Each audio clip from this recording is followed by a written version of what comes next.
Selamat pagi pemirsa, apa kabar Anda hari ini? Bersama saya Puji Lestari, inilah kabar Indonesia.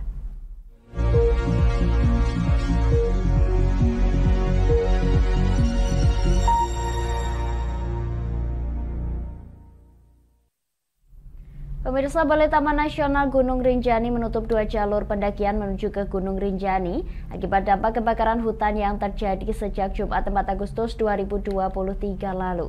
2 jalur pendakian tersebut yakni jalur Desa Aikberik di Lombok Tengah dan Desa Tetebatu di Lombok Timur, Nusa Tenggara Barat. Penutupan rute pendakian ini mulai berlaku sejak hari Senin 7 Agustus kemarin hingga batas waktu yang belum ditentukan.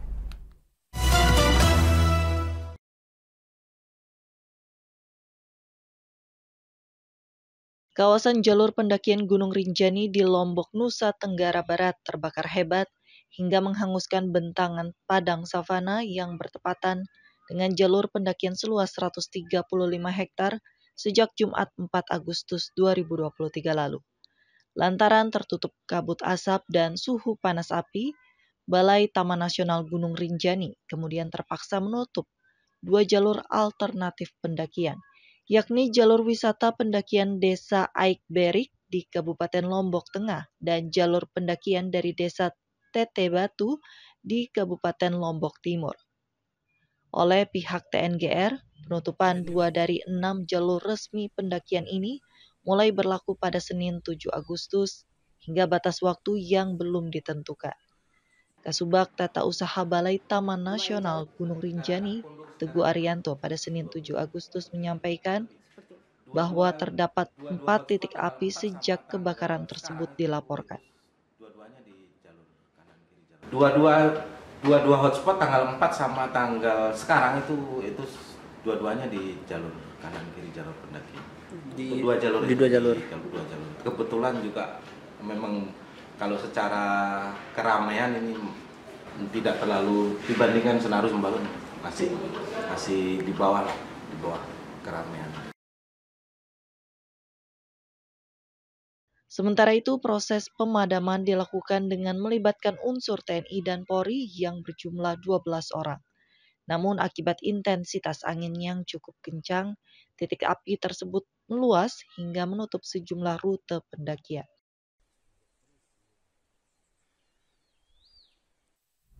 Pemirsa, Presiden Joko Widodo menghadiri perayaan HUT ke-56 ASEAN di Sekretariat ASEAN Jakarta. Dalam sambutannya, Jokowi mengibaratkan ASEAN sebagai kapal besar yang tidak boleh karam meskipun diterpa beragam tantangan.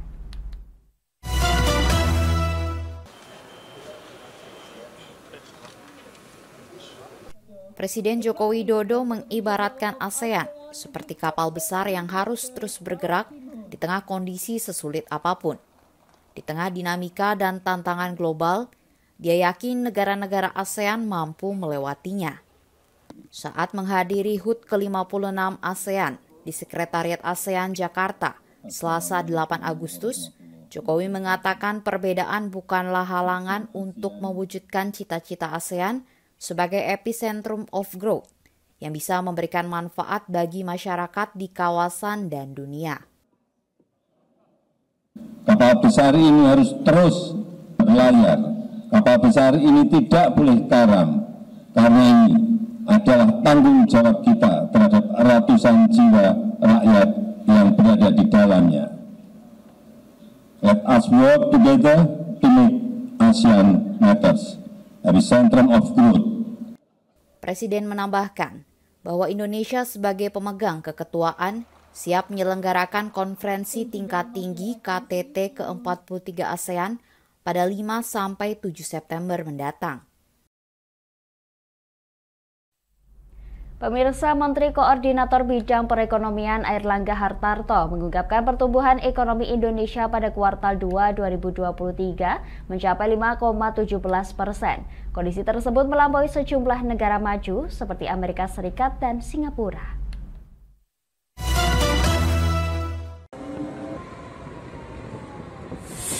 Berdasarkan data Badan Pusat Statistik, pertumbuhan ekonomi Indonesia di kuartal kedua tahun 2023 meningkat 5,17% per tahun.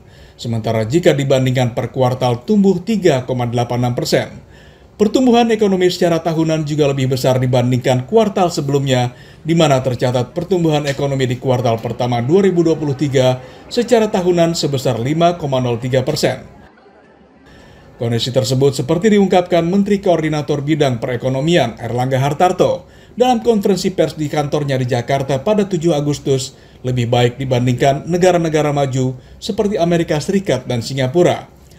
Selain itu, tingkat inflasi Indonesia yang sebesar 3,08% pada Juli 2023 pun lebih baik dibandingkan Jerman yang mencapai 6%, serta Turki yang dalam kondisi hiperinflasi di mana tercatat sebesar 47%. Dengan capaian tersebut, jelasnya Indonesia kembali dimasukkan dalam kelompok middle upper income country atau negara berpenghasilan menengah ke atas berdasarkan data Bank Dunia di akhir Juli 2023 dengan pendapatan domestik bruto sebesar $4.580 Amerika Serikat. Dia pun meyakini pertumbuhan ekonomi Indonesia tetap sesuai prediksi di angka 5,3%. Dan kita lihat pertumbuhan kita hanya di bawah China 6,3% ataupun Uzbekistan 5,6%. Beberapa negara lain seperti Vietnam, Amerika Serikat, Singapura, bahkan Jerman masih mengalami kontraksi. Erlangga menyebut ada sejumlah langkah untuk menggenjot pertumbuhan ekonomi ke depannya, di mana diproyeksikan pada kuartal ketiga 2023 dapat ditingkatkan melalui salah satu pengungkit berupa belanja komoditas dengan memastikan belanja kementerian dan lembaga di bidang infrastruktur serta program padat karya. Kami akan jeda sejenak pemirsa, tetap bersama kami di Kabar Indonesia.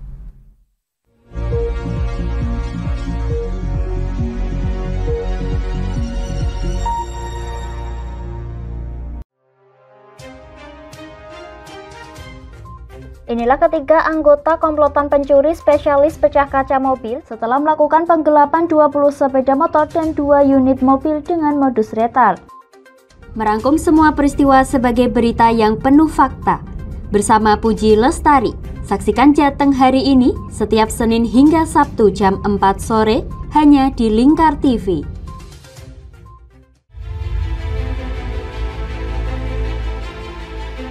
Memberikan pinjaman uang kepada saya dengan bunga 8% per bulan.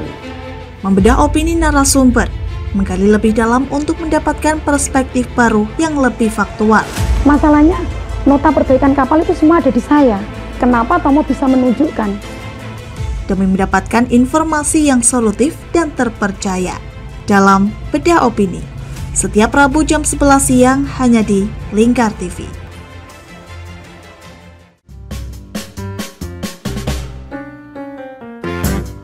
Mari pilih motif batik yang kamu suka di Batik Yuliati Warno. Memproduksi dan menjual batik tulis bakaran khas Pati dengan kualitas yang sangat istimewa.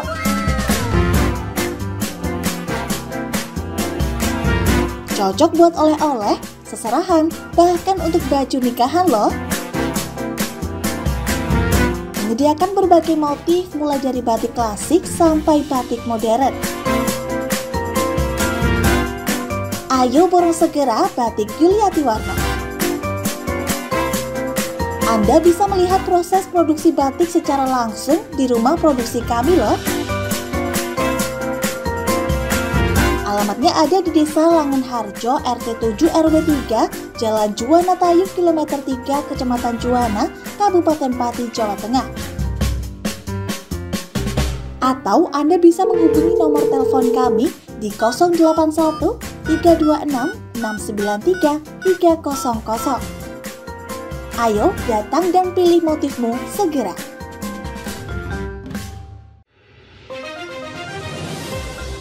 Modus kedua pelaku ini berpura-pura kehabisan bahan bakar kendaraan. Setelah pelaku dibantu, mereka kemudian melakukan kekerasan dan mengambil paksa sepeda motor korban. Saat tiba di lapangan terbang Okbab, rombongan langsung dihadang 5 orang yang mengaku sebagai anggota KKB. Yakni melakukan bujuk rayu kepada korban yang merupakan santriwati pada momen kegiatan belajar mengajar khusus.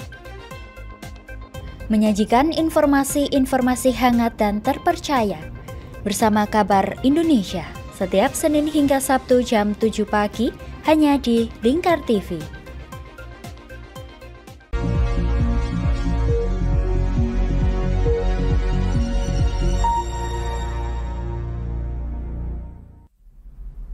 Anda masih menyaksikan kabar Indonesia pemirsa. Panitia Pemilihan Luar Negeri atau PPLN Kuala Lumpur mensosialisasikan tahapan pemilu 2024 mendatang bagi ratusan WNI di Kuala Lumpur. Dalam sosialisasi kali ini, Ketua PPLN Kuala Lumpur, Umar Faruk, memastikan seluruh WNI memenuhi syarat untuk menyalurkan hak pilihnya.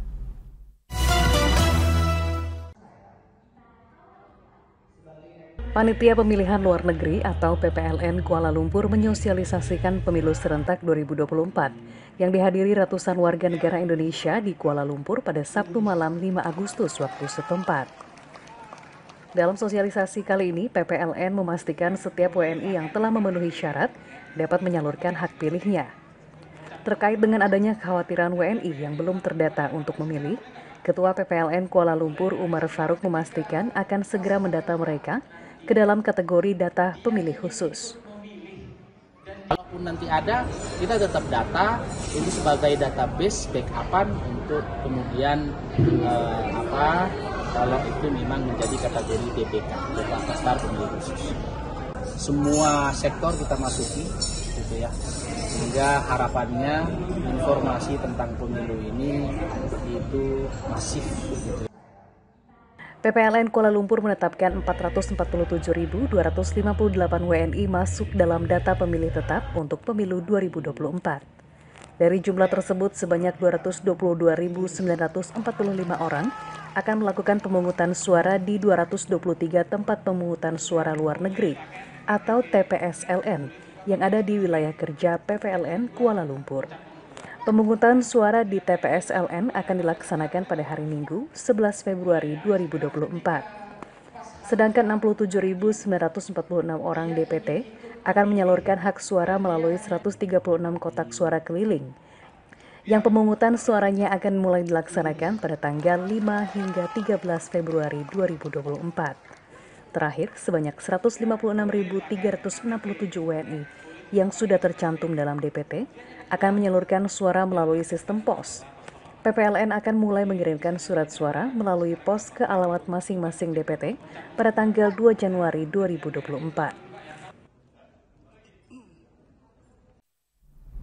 Pemirsa, puluhan warga binaan pemasyarakatan WPP di Lapas Narkotika Kelas 2A Bangli mengikuti hari pertama program Kejar Paket C.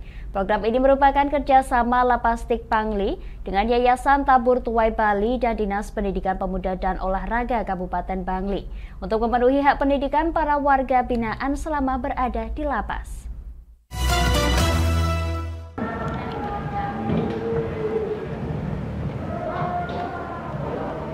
Puluhan warga binaan pemasyarakatan WBP begitu antusias mengikuti hari pertama program Kejar Paket C di Lembaga Pemasyarakatan Narkotika Lapastik Kelas 2A Bangli, Bali. Mayoritas warga binaan yang mengikuti program Paket C tersebut belum menuntaskan pendidikan hingga jenjang SMA karena berbagai faktor seperti ekonomi hingga terjerat kasus hukum. Kepala Lapastik Kelas 2A Bangli Agus Pritiatno menjelaskan, program Kejar Paket C diadakan atas kerjasama dengan Yayasan Tabur Tuai dan Dinas Pendidikan Pemuda dan Olahraga Kabupaten Bangli sebagai bentuk pembinaan pemenuhan hak pendidikan bagi para WBP. Pada tahap pertama, kelas diikuti 31 peserta yang telah memenuhi syarat dari 1.131 WBP. Kejar Paket C ini setara dengan SMA kan, sehingga dengan adanya bekal itu akan menambah semangat motivasi mereka melaksanakan kegiatan dalam, sehingga dengan ada kegiatan Kejar Paket C itu mereka pasti akan sungguh-sungguh. Pada hari pertama, para warga binaan tergabung dalam kelas 10. Mereka mendapatkan perlengkapan sekolah seperti buku dan alat tulis.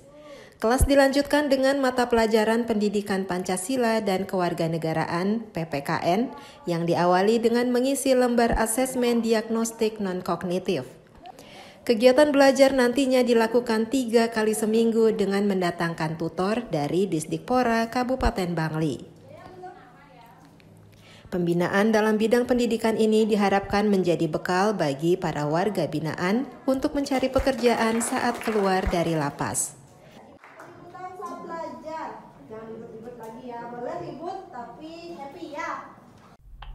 Kami akan jeda sejenak pemirsa, tetap bersama kami di Kabar Indonesia.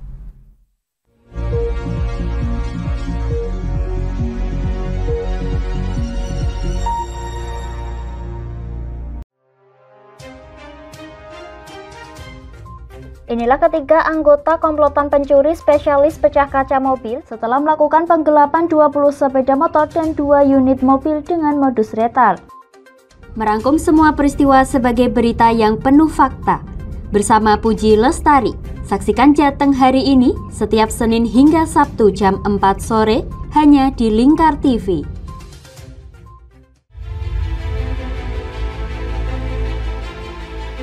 Memberikan pinjaman uang kepada saya dengan bunga 8% per bulan. Membedah opini narasumber, menggali lebih dalam untuk mendapatkan perspektif baru yang lebih faktual. Masalahnya, nota perbaikan kapal itu semua ada di saya. Kenapa Tomo bisa menunjukkan? Demi mendapatkan informasi yang solutif dan terpercaya. Dalam Bedah Opini, setiap Rabu jam 11 siang hanya di Lingkar TV.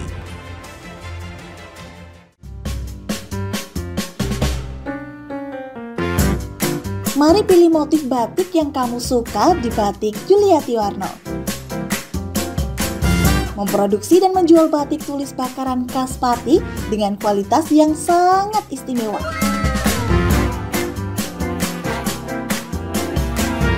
Cocok buat oleh-oleh, seserahan, bahkan untuk baju nikahan loh. Menyediakan berbagai motif mulai dari batik klasik sampai batik modern. Ayo borong segera Batik Juliati Warno. Anda bisa melihat proses produksi batik secara langsung di rumah produksi kami loh. Alamatnya ada di Desa Langenharjo, RT 7 RW 3, Jalan Juwana Tayu, Kilometer 3, Kecamatan Juwana, Kabupaten Pati, Jawa Tengah.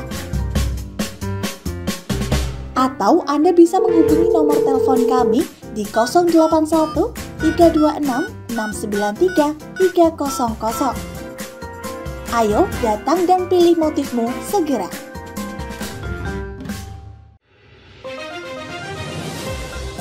Modus kedua pelaku ini berpura-pura kehabisan bahan bakar kendaraan. Setelah pelaku dibantu, mereka kemudian melakukan kekerasan dan mengambil paksa sepeda motor korban. Saat tiba di lapangan terbang Okbab, rombongan langsung dihadang 5 orang yang mengaku sebagai anggota KKB.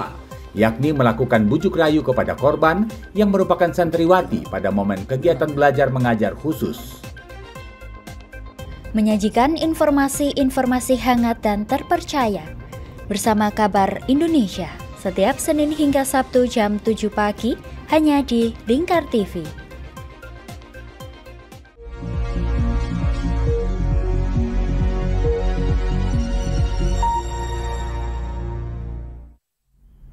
Pemirsa, kedai kopi Ameng di Pulau Belakang Padang, Batam yang berdiri sejak 1980 adalah tempat yang wajib dikunjungi para wisatawan lantaran menyajikan beragam masakan Melayu dan teh tarik yang legendaris serta memiliki penyajian yang unik.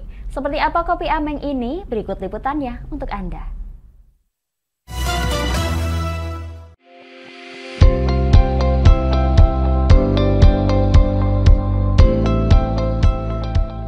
Pulau Belakang Padang alias Pulau Penawar Rindu di Batam merupakan destinasi wisata kuliner yang menarik dengan pengalaman perjalanan yang tentunya seru. Sebab pengunjung harus naik bot pancung atau perahu pompong dari Sekupang untuk bisa menjejakkan kaki di sana. Biayanya Rp20.000 dengan durasi perjalanan sekitar 20 menit. Pulau Belakang Padang bakal memantik rasa nostalgia bagi mereka yang rindu dengan suasana kampung di masa lampau. Suasananya relatif sepi, tidak ada mobil di sana karena ruas jalannya sempit. Kendaraan yang berlalu lalang hanyalah becak atau ojek. Nah, salah satu tempat kuliner yang wajib dikunjungi adalah Warung Kopi Ameng yang telah berdiri sejak tahun 1980. Menu apa yang harus Anda coba? Jawabannya adalah teh tarik. Keunikan teh tarik di sini adalah pilihan kemasan untuk minuman yang dibawa pulang.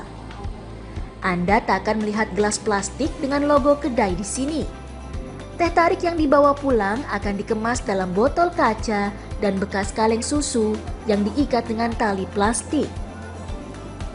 Rupanya ini berhubungan dengan tradisi orang pulau yang biasanya membeli teh tarik untuk dibawa memancing.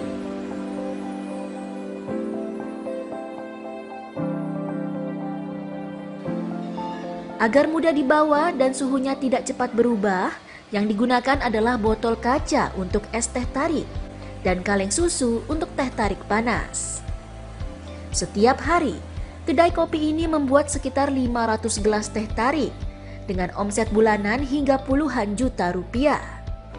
Menurut sang pemilik kedai, rasa yang konsisten menjadi kunci dalam mempertahankan bisnisnya hingga puluhan tahun. Ya bertahan aja lah, bagaimana kita jaga kualitas dan kayak bisa dikenal orang gitu aja. Nyari ya orang minumnya rasanya begini, besok lusa ya tetap begini kita. Takaran kita mau kita jaga lah. Jadi kayaknya kan kapanpun dia datang rasanya kita tetap beli. Dengan rasa lezat yang legendaris, harga teh tarik di sini cukup terjangkau loh, yaitu Rp12.000. Tertarik untuk mencoba pemirsa?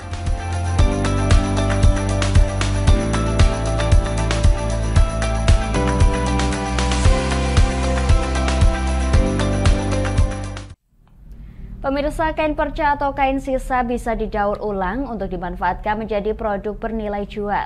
Hal itulah yang dilakukan Eva Sriyani di Kota Makassar yang berkreasi menyulap kain perca menjadi sandal, topi, tas, aksesoris, dan gaun dengan motif khas Sulawesi Selatan.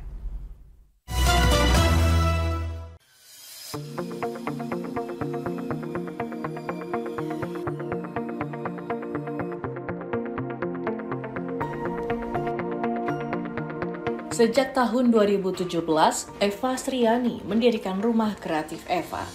Bermula dari Eva yang kala itu membuka usaha menjahit pakaian dan bingung dengan limbah kain sisa yang sayang bila terbuang percuma. Tak habis akal, Eva pun menyulap kain-kain perca yang ada di tempat usahanya menjadi kerajinan seperti sandal, topi, tas, hingga gaun dengan mengutamakan penggunaan motif khas Sulawesi Selatan, salah satunya motif lontara. Eva pun mencoba untuk membuat beberapa kerajinan dengan kain perca tersebut dengan modal yang sangat minim, berkisar Rp200.000. Saya punya uang 200, itu saya pakai beli bahan karena saya mau mencoba membuat sendal. Kalau percanya saya tidak beli. Saya tidak beli karena saya hasilkan dari hasil saya menjahit. Jadi bahan alasnya saja yang saya beli, itulah yang saya pakai untuk berproduksi. Aneka kreasi buatan Rumah Kreatif Eva dibanderol dari harga Rp25.000 hingga Rp70.000.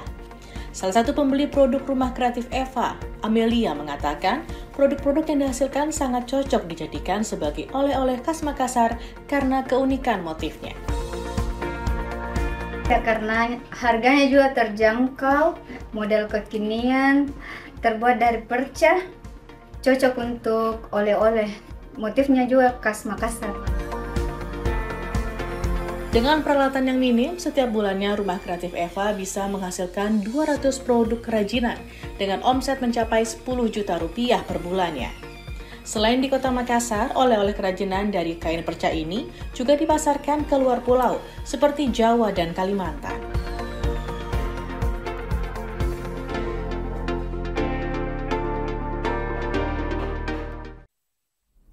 Demikian kabar Indonesia pemirsa, nantikan kabar Indonesia selanjutnya hanya di Lingkar TV. Saya Puji Lestari pamit dari hadapan Anda, selamat melanjutkan aktivitas Anda, selamat pagi dan sampai jumpa.